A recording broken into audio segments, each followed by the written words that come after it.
là, il y a juste mon pieu, mais deux matelas l'un au-dessus de l'autre. On s'en fout du moment que c'est parfait pour dormir.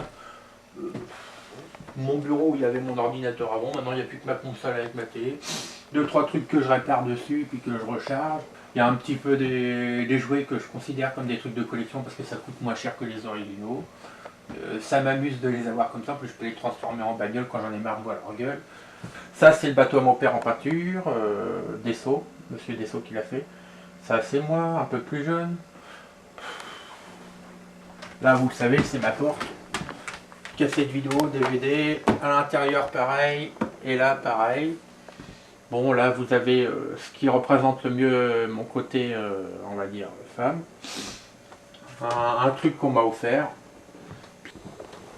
Et ça c'est la croix de Jésus, parce que je suis encore un peu catholique. Là vous avez un placard avec des dessins, je les ai laissés parce que je trouvais que ça faisait mignon et ça fait de l'ambiance.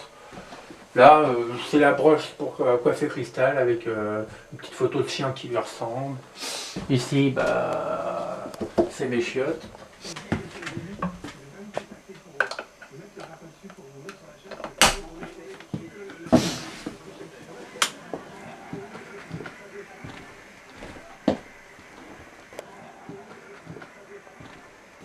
Ma salle de bain, mais je vous raconte pas le bordel, pour aller prendre une douche, c'est carrément...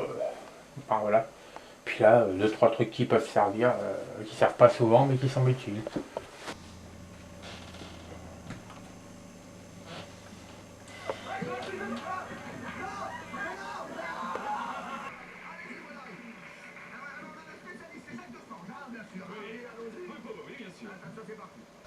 Et là, tout ce que vous avez vu, c'est Capucine.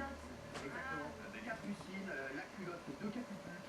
Voilà, ça n'est pas bien sûr un dessin animé, la culotte à Capucine. Et regardez bien Benoît, regardez bien Benoît.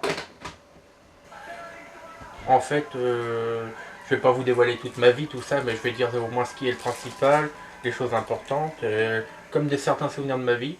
Je me souviens qu'à l'époque, j'étais à une école maternelle qui était juste de l'autre côté de la rue du Eugène Boudin, qui aujourd'hui, cette école maternelle est devenue des appartements, un petit truc comme ça. Il y a toujours le vieux jardin là-haut, mais je me souviens avoir eu de bons souvenirs à l'époque là-bas.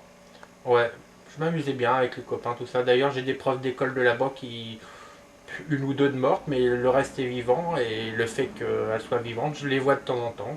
Et c'est les seuls à s'arrêter pour me dire bonjour par moment, donc c'est que j'ai certainement eu beaucoup d'intérêt pour eux.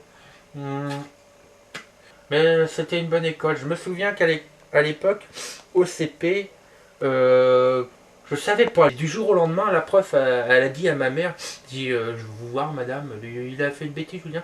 Non, non, pas du tout. Dit, Julien ne savait pas lire du tout et ne placer un seul mot. Quand du jour au lendemain, il s'est mis à lire un texte, mais ça nous a soufflé. Même les gamins, ils étaient en train de le regarder. Et donc, c'était genre une phrase comme ça, le petit lapin rose court dans le champ. Et bien, aussi bien qu'une personne l'aurait fait d'adulte, quoi, vous voyez. Et j'ai de bons souvenirs par rapport à ça, mais bon, je vous expliquerai pas tous les mauvais souvenirs que j'ai de là-bas, mais il y a beaucoup de profs qui ont pris ma défense et surtout d'amis. J'ai pas eu beaucoup d'amis vraiment corrects avec moi, mais il y en a quelques-uns quand même que je me souviens toujours. Et puis il y a aussi d'autres détails quand même avec mes camarades. Les professeurs et la direction, eux, ont pensé qu'il y avait quelque chose de différent chez moi, mais sans plus par rapport à d'autres petits garçons de l'école. J'ai eu des camarades qui, eux, vous savez comment qu'on peut être quand on est petit, on peut être aussi méchant qu'on peut être jeune, c'est normal, c'est l'apprentissage de la bonté des mauvaises choses, vous voyez, comme tout petit garçon, quoi. Vous êtes déjà certainement passé par là. Mais bon, j'avais quelque chose de spécial déjà. Je suis né avec, on va dire, un petit truc bizarre, c'est que androgyne, mais bon, pour expliquer les choses, je suis né avec les deux facultés sexuelles, quoi. Et le truc, c'est que j'avais déjà du mal à me placer parce que c'est dur à vivre quand même, même aujourd'hui, mais j'y fais plus attention, c'est une question d'habitude, mais ça reste ancré là-dedans, dans la tête.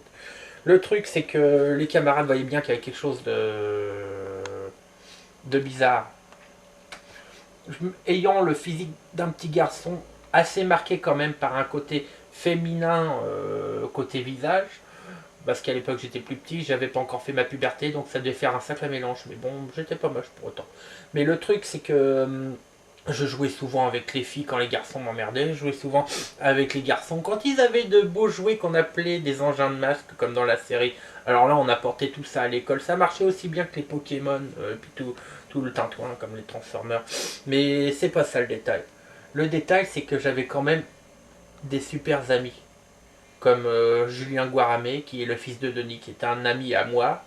Et le fait est que lui n'était pas au courant, moi non plus. Et ma mère me l'a dit parce que je l'ai bien fait chier, parce que je savais bien qu'il y avait quelque chose qui allait pas. Même déjà quand j'étais petit, je sentais quelque chose qui me tiraillait, comme si c'était une espèce de fil imaginaire qui tirait sur... C'est-à-dire que dans l'aine, c'était pas vraiment un mal, mais c'était une gêne.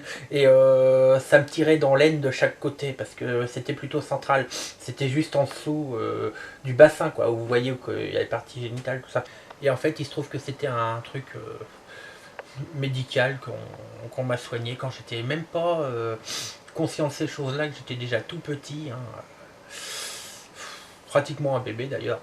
Et le fait est que ceci était une cicatrice, quoi.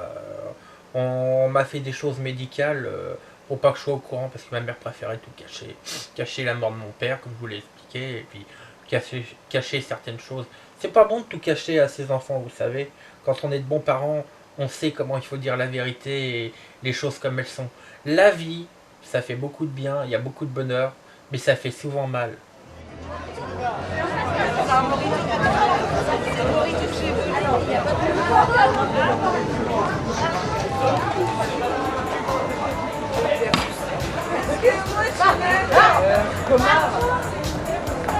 Et d'ailleurs, t'as encore mes lunettes de soleil aussi.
De ma puberté, il y a eu un certain malaise. Hein. Je sais même pas si elle s'est faite en même temps les deux pubertés ou s'il y en a une qui s'est fait avant l'autre. Mais l'impression que j'ai eue, c'est que j'ai d'abord mûri en tant que femme et après mûri en tant qu'homme. Donc ça a fait un bouleversement, mais incroyable. Mais le fait est que, par exemple, je vais vous donner un exemple. Chez les androgynes qui ont l'air féminines, c'est le côté homme qui prime le plus cérébralement.